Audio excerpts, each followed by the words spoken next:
நாஞ்சில் பிரேமா சமையலுக்கு உங்களை அன்போடு வரவேற்கிறேன். இன்றைக்கி நான் வந்து சிறுதானிய இட்லி செய்ய போகிறேன். அதுக்கு தேவையான பொருட்கள்லாம் பார்க்கலாம். சோளம் 100 கிராம், கம்பு 100 கிராம், குதிரைவாளி 100 கிராம், சாமை 100 கிராம், தினை 100 கிராம், ராகி 100 கிராம், இட்லி அரிசி 100 கிராம், வரகு 100 கிராம், எல்லாம் 100 கிராம் எடுத்துக்கணும். உளுந்து 200 கிராம், 2 கப்பு. அதாவது இதில் எல்லாம் ஒரே அளவில் நம்ம எடுத்துக்கணும். இந்த சிறுதானியங்கள் எல்லாத்தையும் ஒரே அளவில் எடுத்துக்கிட்டு உளுந்து அதுக்கு 2 பங்கு எடுக்கணும். நீங்கள் எந்த கப்பில் கலந்தாலும் அந்த அளவுக்கு 2 கப்பு உளுந்து எடுத்துக்கலாம். இப்போ நான் இதை நனைய போடுறேன். தினை, ராகி, இட்லி அரிசி, வரகு, இது சாமை, குதிரைவாளி, சோளம், கம்பு.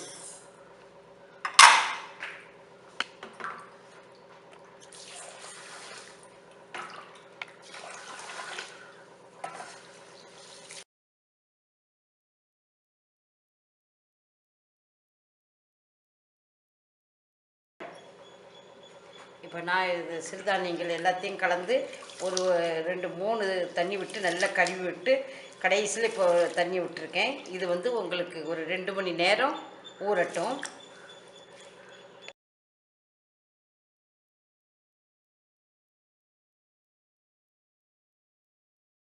அரிசியை நம்ம ஊற போட்டாச்சு. உளுந்தை வந்து 1 மணி நேரம் கழித்து ஊற போடலாம்.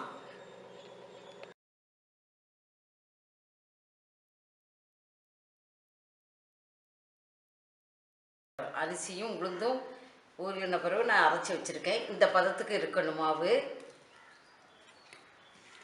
உப்பு போட்டு நான் பிசைஞ்சு உப்பு போட்டு கலந்து வச்சுருக்கேன். இது வந்து இனி 8 மணி நேரம் புளிக்கணும். புளித்த பிறகு நம்ம இட்லியை வைக்கலாம். இது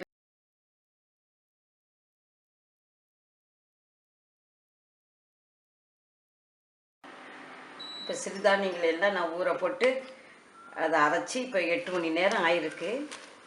நல்லா புளிச்சுட்டு நம்ம இட்லி மாவு மாதிரி தான், அதே இது தான் நமக்கு. அந்த நேரம் தான் நமக்கு சிறுதானியத்துக்கும். இப்போ நம்ம இட்லி விட்டு வச்சிடலாம். நான் ஏற்கனவே இட்லி இதில் இட்லி குட்டுவத்தில் நான் தண்ணி விட்டு கொதிக்க வச்சுருக்கேன். விட்டு வச்சிடலாம்.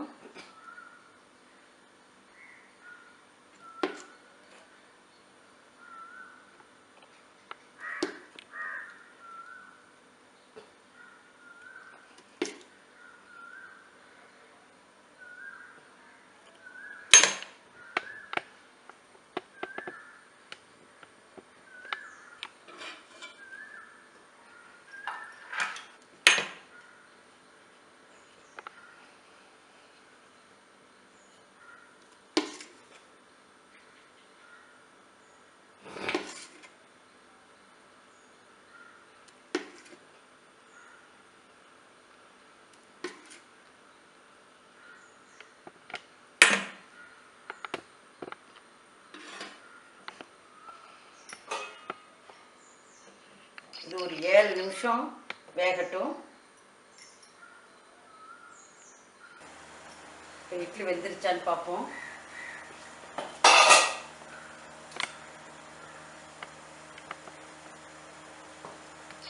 நல்லா வெந்துருச்சு.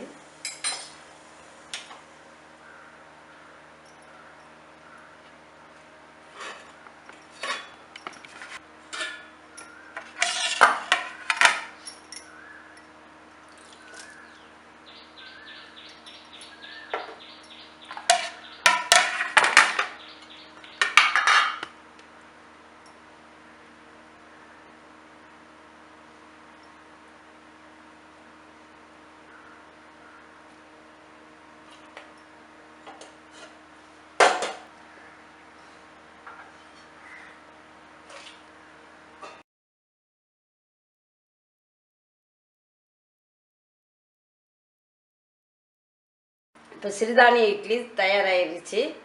இதை நீங்கள் வந்து இந்த சாம்பார் சட்னி எது வச்சு சாப்பிட்டாலும் நல்லாயிருக்கும். நான் இன்றைக்கி வெங்காய பூண்டு சட்னி வச்சுருக்கேன். நீங்கள் இதை செய்து பாருங்கள். செய்து பார்த்துட்டு உங்களுக்கு பிடிச்சிருந்தா லைக் பண்ணுங்கள், மறக்காமல் சப்ஸ்கிரைப் பண்ணுங்கள். தேங்க்யூ.